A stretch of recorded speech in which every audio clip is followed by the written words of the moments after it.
Hello दोस्तों, मैं Raju sir study point सभी साथियों को नमस्कार। आज देखा जाए तो मैं सोचता हूँ कि जैसे देखा जाए गर्मी बहुत है और सबसे बड़ी बात यह है कि बरसात न होने के कारण से आज बड़ी दिक्कतों का सामना करना पड़ा। लाइट कूलरों में बहुत कम चल रहे हैं। तो दोस्तों मैं चाहता हूँ कि आज देखा जाए तो इस गर्मी के माहौल में एक राष्ट्रीय आंदोलन आपके लिए लाया हूँ ताकि और गर्मी आपको पैदा करें। चलते हैं, हम सबसे पहले बात करते हैं खेड़ा आंदोलन। देखा जाए तो खेड़ा आंदोलन की हम बात कर रहे हैं तो खेड़ा आंदोलन कैसे शुरुआत हुई। तो गांधी जी की जहां तक सवाल ही होता है कि गांधी जी का ये तीसरा आंदोलन था और इसके पहले मैंने दो आंदोलन पढ़ा चुका हूं। एक चंपारण आंदोलन है, दूसरा है आपका अहमदाबाद श्रमिक आंदोलन है और आज मैं लेके आया हूं खेड़ा आंदोलन। सबसे पहले हम चलते हैं खेड़ा। खेड़ा है कहाँ? तो सबसे पहले बता दो, खेड़ा गुजरात में है। गुजरात में है। गुजरात में कौन से है? तो देखिए गुजरात में है तो खेड़ा एक जिला था। कौन सा जिला था भैया? खेड़ा जिला था। तो जरा ध्यान दीजिएगा, खेड़ा जिला था। तो जहां तक सवाल यह है कि खेड़ा जिला था और ये देखिए ये खेड़ा आंदोलन क्यों हुआ, मैटर क्या था, खेड़ा आंदोलन क्यों हुआ। तो आइए हम सबसे बड़ी बात क्या होती है, खेड़ा आंदोलन इसलिए हुआ। भाई देखिए यहाँ पर लिखा हुआ था कि देखिए भाई देखिए अकाल पड़ने पर, अकाल, सूखा, सूखा, महामारी पड़ने पर, महामारी पड़ने पर, महामारी पड़ने पर लगान नहीं लिया जाएगा। लगान नहीं लिया जाएगा, नहीं लिया जाएगा। तो कहीं न कहीं देखा जाए कि ये कुल मिलाकर देखा जाए तो पहले से स्ट्रक्चर था। ये ब्रिटिश ईस्ट इंडिया कंपनी ने पहले से बनाया था कि भाई देखिए अकाल पड़ने पर, सूखा पड़ने पर, महामारी पड़ने पर लगान नहीं लिया जाएगा। मगर 1918 में की बात करते हैं, खेड़ा आंदोलन इसलिए प्रसिद्ध था क्योंकि यहाँ पर देखा जाए तो ये प्रकार के देखा जाए अकाल पड़ चुका था। अकाल की बात करते हैं तो अकाल पड़ गया था और अकाल के कारण से देखा जाए तो अकाल के कारण से जब अकाल पड़ गया था तो उस समय क्या किया जा रहा था, उस समय देखा जाए लगान और लगान उसीला जा रहा था और इस लगान को ही टैक्स कहा जाता है। टैक्स उसीला जा रहा था। जब ये टैक्स उसीला जा रहा था तो भाई देखिए ये तो गुनाह है। भाई देखा जाए गुनाह का मतलब ये होता है कि सरकार ने एक प्रकार आदेश दिया है।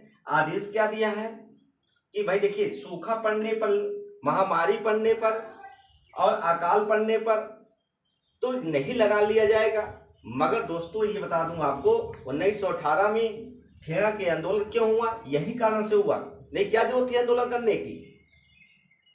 आंदोलन करने की यह जरूरत पड़ गई कि भाई देखिए अगर इंसान पहले से मर रहा है और उसको और मार रहे हो तो कहीं ना कहीं देखा जाए तो अगर मारे हुए मारते हो तो अच्छा लगता है।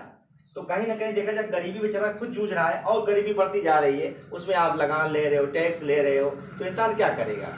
तो कहीं ना कहीं इंसान बेचारा त्रस्त हो जाएगा और इसी कारण से खेड़ा आंदोलन चालू कर दिया। और इस खेड़ा आंदोलन में सबसे बड़ी बात क्या होती है, गांधी जी को बुलाया गया।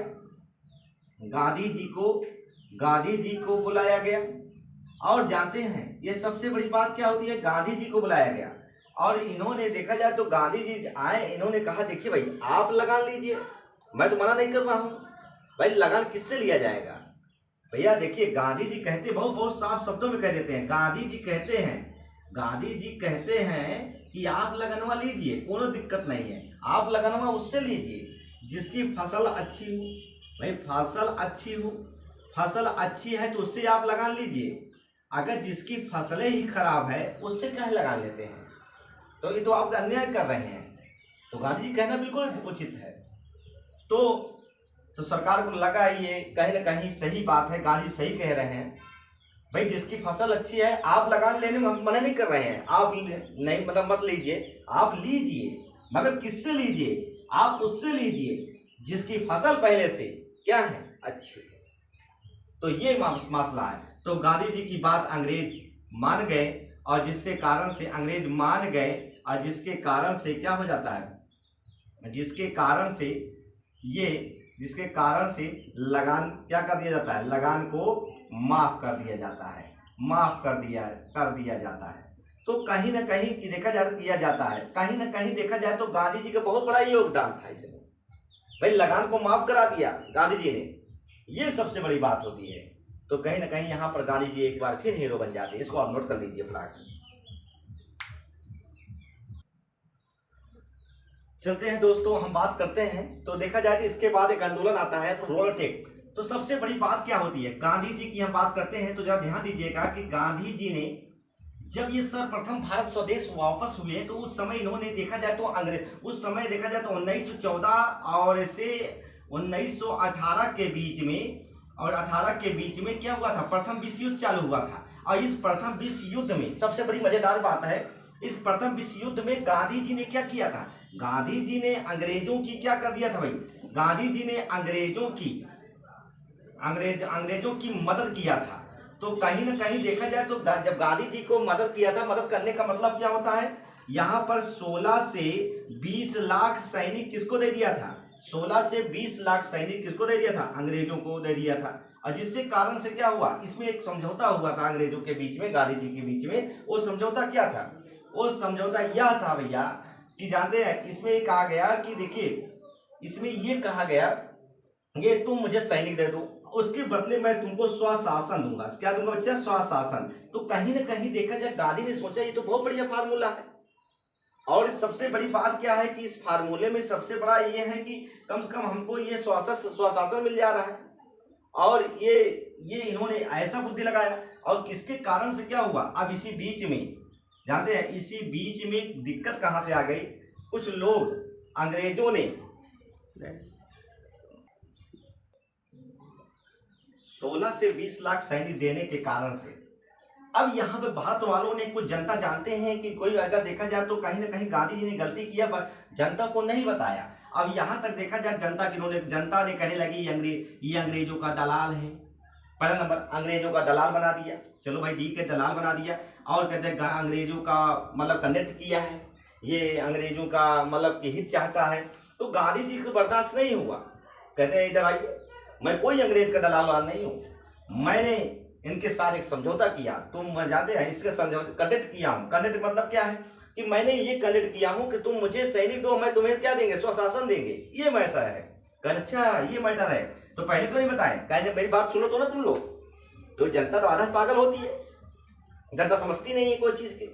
तो ये रोलटेट क्या है, तो देखिए सबसे बड़ी बात क्या होती है कि जैसे देखा जाए तो 1918 आ गया। जब 1918 आ गया तो इन्होंने सोचा जाके आजादी हम ले लें, मतलब 1918 में प्रथम विश्व युद्ध समाप्त हो जाता है। जैसे 1919 होता है उसमें सोचे कि इन्होंने जाकर मैं अपना अंग्रेजों से जो मैंने समझौता किया हूँ, जो कॉन्टेक्ट किया हूँ, वो जाकर आजादी हम ले लें। अब ये लेने के लिए जब वहां गए अंग्रेज के पास, इन्होंने कहते हैं, अब देखिए यहाँ अंग्रेज कितनी धोखाबाजी करता है, किसके साथ, अंग्रेज गांधी जी के साथ। अब कहता है हु आर यू, बताइए, जैसे मतलब जैसे कमरे में जाते हैं गांधी जी कहता है हु आर यू, अंग्रेज कहता है। तो अंग्रेज जब ये कहता है कि बताओ साले, मैंने इतनी मेहनत की है तुम्हारे साथ, तुमको मदद किया, 16 से 20 लाख सैनिक मैंने दिया, और अंग्रेज कह रहे हु आर यू, ये कोई तरीका है। तो पहली बार कहा समझा कि अंग्रेज को कभी मदद नहीं करना चाहिए, ये अंग्रेज धोखेबाज होते हैं। तब इन्होंने क्या किया, तब इन्होंने जानते हैं, अब देखिए अंग्रेजों ने एक और काम कर दिया। जब ये प्रथम विश्व समाप्त हुआ तो इन्होंने एक इंग्लैंड से एक फरमान जारी हो गया। फरमान क्या जारी हुआ कि अगर कोई इंडिया में कोई व्यक्ति अगर कोई भी अंग्रेज के खिलाफ कोई शब्द बोलता है, उसको ले जाओ जेल में बंद कर दो, एक प्रकार जेल में बंद कर दो। और ये ऐसा फरमान जारी हो गया। और ये जारी जब हो गया तो 19 मार्च देखा जाए, 19 मार्च की बात करते हैं, 19 मार्च 1919 को ये फरमान आ गया। और जब ये फरमान आ गया तो जब गांधी जी अंदर जाते हैं, तो वहां इन्होंने, जब गांधी जी वहां जाते हैं तो उनको ये फरमान मिल जाता है। फरमान क्या मिलता है, बिना वकील, बिना दलील, देखिए बिना वकील बिना दलील। तो कहीं ना कहीं देखा जाए तो वकील भी नहीं काम आएंगे, बिना दलील कभी नहीं, कोई सुनवाई नहीं होगी। और ये क्या था, रोलटेट पारी कर दिया। रोलटेट कैसा कानून था, ये जानते हैं, जब रोलटेट को पढ़ा गांधी जी ने, जब गांधी जी ने पढ़ा, कहा उसमें क्या लिखा था, इसमें यह लिखा था बच्चों कि देखा, इसमें यह लिखा था कि अगर अंग्रेज के खिलाफ कोई अगर एक शब्द बोलता है तो उसको जेल में डाल दो, या आंदोलन करता है तभी जेल डाल दो, उसको देशद्रोही कहलाएगा। ये इन्होंने, और रॉलेट एक्ट जब पारित हो गया तो बिना वकील, यहाँ वकील भी काम नहीं आएंगे, दलील भी नहीं सुना जाएगा, किसी कोई नहीं सुना जाएगा और उसको जेल में डाल दिया। तो गांधी जी कहता है, ये तो जानते, गांधी जी कहते हैं कि यह तो काला कानून है, यह तो काला कानून है, काला कानून है। आप समझ सकते हैं, ये काला कानून कह दिया, गांधी संज्ञा दिया। गांधी कहते हैं काला कानून है भाई, आप बिना बिना मतलब कि आप बिना जो है देखा जाए तो एक अगर मैंने गलती किया तो उनको आप जेल में डाल देंगे। तो ये रूरल एक ऐसा कानून था, यहाँ किसी की सुनवाई नहीं होती थी और डायरेक्ट जेल चले जाते थे। तो ये रोड पारित कब हुआ? 19 मार्च 1919। तो दोस्तों, अगर ये कैसा लगा वीडियो, अगर अच्छा लगा हो तो लाइक और सब्सक्राइब जरूर करिएगा।